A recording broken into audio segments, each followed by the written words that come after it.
नमस्कार प्यारे मित्रों, वेदना चैनल में आपका स्वागत है। मेरी आज की कहानी है वर्जनाएं। पिछली दोनों एनिवर्सरियां यूं ही गुजर गई थी, उदास और खामोश। परिस्थितियां ही कुछ ऐसी थी कि कुछ करने का दिल ही नहीं किया। और अब आने वाली थी हमारी तीसरी मैरिज एनिवर्सरी, जिसमें अपने सभी अरमान हम पूरा करने चाहते थे।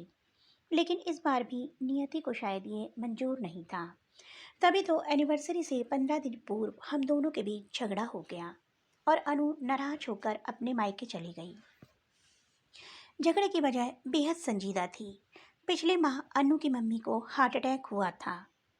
कुछ दिनों तक हम उनकी देखभाल करते रहे। जब तबीयत कुछ संभली तो मैं अनु को लेकर घर आ गया, पर घर आकर वह सहज नहीं हो रह पा रही थी। उसे हर पल मम्मी की चिंता सताती रहती थी। उसके पापा का कुछ वर्ष पूर्व स्वर्गवास हो चुका था।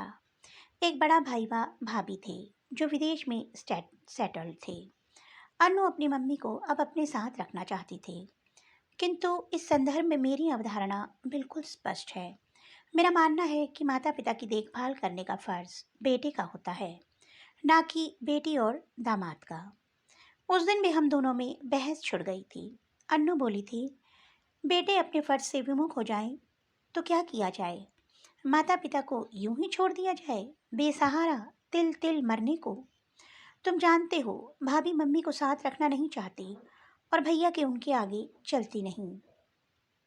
अन्नू, तुम एक बार मम्मी को अपने साथ ले आई तो फिर भैया भाभी की ओर से बिल्कुल बेपरवाह हो जाएंगे। राजीव, तुम्हें क्या भैया भाभी का एटीट्यूड दिखाई नहीं दे रहा? इतने दिनों से मम्मी बीमार है, पर उन्होंने मम्मी को देखने आना भी आवश्यक नहीं समझा। एक दो बार बस फोन पर औपचारिकता निभा दी। मैंने उसकी बात का कोई जवाब नहीं दिया। उसने प्रतीक्षा की। आखिरकार एक दिन उसके सब्र का पैमाना छलक गया और वह बोली, राजीव, तुम्हारे भी दो बड़े भाई हैं, लेकिन मैंने विवाह के बाद तुमसे कभी नहीं कहा कि मम्मी पापा का दायित्व अकेले मैं ही क्यों उठाऊं। तुम्हारे भाइयों का भी फर्ज है कि मम्मी पापा को अपने पास बुलाएं। अगली सुबह मुंह अंधेरे ही मेरे मोबाइल की घंटी बज गई। हेलो, मैं बोला। दूसरी ओर से मेरे मित्र पंकज की आवाज़ आई, happy anniversary. Oh, thank you. तभी उसकी पत्नी पत्नी अर्चना चहकी, हैप्पी एनिवर्सरी भैया। अन्नू कहाँ है? उसे फ़ोन दीजिए। अन्नू अभी सो रही है। मैंने झूठ का सहारा लिया। ठीक है, हम चारों दोस्त रात में तुम्हारे घर आ रहे हैं, डिनर वहीं करेंगे। किंतु किंतु परंतु कुछ नहीं। अन्नू के हाथ का खाना खाए काफ़ी दिन हो गए हैं। पंकज ने साधिकार कहकर फ़ोन रख दिया। मैं दुविधा में फंस गया। अब क्या करूं? अन्नू को बुलाना पड़ेगा, अन्यथा हमारे झगड़े के बारे में सभी जान जाएंगे। हिचकिचाते हुए मैंने उसे फ़ोन मिलाया। दूसरी ओर से उसकी आवाज़ आते ही मैं बोला, कैसी हो अन्नू? ठीक हूँ, उसने संक्षिप्त सा उत्तर दिया। मम्मी कैसी हैं? मैंने पूछा। दूसरी ओर लंबी खामोशी छा गई। कुछ क्षण की प्रतीक्षा के बाद मैं पुनः बोला, अन्नू, तुमसे एक फेवर चाहता हूँ। आज हमारी मैरिज एनिवर्सरी है और मेरे मित्र डिनर पर आना चाहते हैं। तुम घर आ जाओगी तो मेरी इज्जत बच जाएगी। वह कुछ नहीं बोली। मैंने कहा, प्लीज़ अन्नू, इनकार मत करना। कितने बजे आना है? उसने पूछा। मैं अभी तुम्हें लेने आ रहा हूँ। मैं उत्साह से भर उठा, किंतु वह ठंडे स्वर में बोली, मैं स्वयं आ जाऊंगी। 1 घंटे बाद अन्नू आई। मैं पहले से काफ़ी कमज़ोर लग रही थी। उसकी आंखों में एक तटस्थ सी उदासी थी, जिसे देख मेरा हृदय द्रवित हो उठा। अपनी एनिवर्सरी के दिन उसे हृदय से लगाकर प्यार करना तो दूर, मैं उसे शुभकामनाएं भी न दे सका। कभी कभी चाह कर भी इंसान अपनी भावनाओं की अभिव्यक्ति नहीं कर पाता। कहीं न कहीं उसके आगे स्वयं को बहुत छोटा महसूस कर रहा था। जब अपनी इज्जत पर आई तो अपने अहम को दरकिनार कर उसे बुला लिया। अन्नू की दी हुई लिस्ट के अनुसार मैं मार्केट से सामान ले आया और उसने खाना बनाना प्रारंभ कर दिया। सारा दिन मैं किचन के आसपास ही मंडराता रहा। शायद अन्नू कुछ बोले, किंतु हम दोनों के बीच पड़ी दरार में शब्द कहीं गुम हो गए थे। क्या यह दरार पाटना अब संभव था? शाम 7 बजे मेरे मित्र अपनी अपनी पत्नियों के साथ घर पर आए।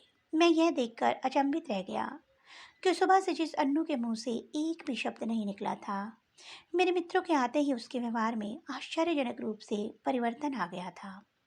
अचानक ही वह बेहद प्रसन्न नजर आने लगी थी और दूसरों के साथ साथ मुझसे भी बहुत हंस हंस कर बात कर रही थी। उसने एक खूबसूरत सी साड़ी चेंज कर ली थी जिसमें वह बेहद सुंदर नजर आ रही थी। उसकी समझदारी और व्यवहारिकता का मैं कायल हो गया। किसी को तनिक भी संदेह नहीं हो पाया था कि हम दोनों के बीच झगड़ा था। जब तक मेहमान घर से रुखसत हुए रात्रि के 10 बज चुके थे। बाहर बूंदाबांदी शुरू हो गई थी। उसने जल्दी जल्दी किचन समेटा और पर्स उठाकर घर जाने के लिए दरवाजे की ओर बढ़ी। मेरे हृदय में हुक सी उठी। मैंने तुरंत आगे बढ़कर उसकी बाहों को थाम लिया और भर्राए कंठ से बोला, मुझे क्षमा कर दो अन्नू, मुझे छोड़कर मत जाओ। मुझे अपनी भूल का एहसास हो गया है। मैं बेहद शर्मिंदा हूँ, यह सोचकर कि मैंने तुम्हें कितना दुख पहुँचाया। तुम्हारी सेवा और कर्तव्य को मैंने अपना अधिकार समझा, किंतु बात जब मेरे कर्तव्य की आई तो उससे किनारा कर तुम्हारे विश्वास को खंडित किया। सच सच बताना, तुमने क्या मम्मी को सब कुछ बता दिया? नहीं, उन्हें बताकर मैं उनके हृदय को आघात पहुंचाना नहीं चाहती थी। ओह, तुम कितनी अच्छी हो अन्नू। तुमने मेरे हृदय से बहुत बड़ा बोझ हटा दिया। अब हम कल सुबह ही उन्हें यहाँ ले आएंगे। कहते हुए भावावेश में मैंने उसके दोनों हाथ थाम लिए। अन्नू ने अपने हाथ छुड़ा लिए और बोली, राजी, पति पत्नी का रिश्ता कांच की तरह होता है। एक बार चटक जाए तो उसका निशान कभी नहीं जाता। तुम गलत कह रही हो अन्नू। यह इंसान के व्यक्तिगत प्रयासों पर निर्भर करता है कि वह किस रिश्ते को क्या रूप देता है। कांच की तरह कमजोर या पानी जैसा समतल, जिसमें कितनी भी लकीरें खींचो वह कभी दो हिस्सों में नहीं बढ़ सकता। यही तो होता है पति पत्नी का रिश्ता। एक रास्ता भटक जाए तो दूसरा उसे संभाल लेता है। कातर दृष्टि से देखती रही वह मुझे, फिर गंभीर स्वर में बोली, नहीं राजीव, अब रहने दो। मैं नहीं चाहती मेरी माँ किसी की दया का पात्र बने। उसके शब्द मेरे हृदय को बींध गए। रुंधे कंठ से मैं बोला, मेरे पश्चाताप को दया का नाम देकर मुझे मेरी ही नज़र में मत गिराओ अन्नू। मैं सच कह रहा हूँ कि मैं तलाश रहा था उन शब्दों को जो मेरे पश्चाताप को बयां कर पाते, किंतु मेरी आवाज़ की कपकपाहट मेरे अंतस के दर्द को बयां कर रही थी। भावनाएं सच्ची हो तो उनकी अभिव्यक्ति के लिए शब्दों की बेचाकी की आवश्यकता नहीं पड़ती। वे जीवन साथी के हृदय तक पहुंचने की राह स्वयं बना लेती हैं। ऐसा ही कुछ हुआ था हमारे साथ भी।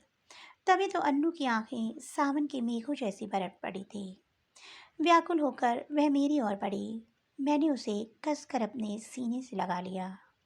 बर्जनाओं की बेड़ियों से स्वयं की ऊंचाई पर जहाँ पहुंचा था, जहाँ पति पत्नी सिर्फ शरीर से ही नहीं वरन मन से भी एकाकार होते हैं। कहने को यह हमारी तीसरी एनिवर्सरी थी, किंतु वास्तविक मिलन तो हमारा आज ही हुआ था। दोस्तों, अगर बहू बेटी बन सकती है तो दामाद बेटा क्यों नहीं? कमेंट बॉक्स में मुझे अवश्य बताइएगा। अगर मेरी कहानी अच्छी लगी तो मेरी कहानी को लाइक कीजिए और मेरे चैनल को सब्सक्राइब कीजिए। जल्द ही एक नई कहानी के साथ मिलूंगी, तब तक के लिए बाय बाय।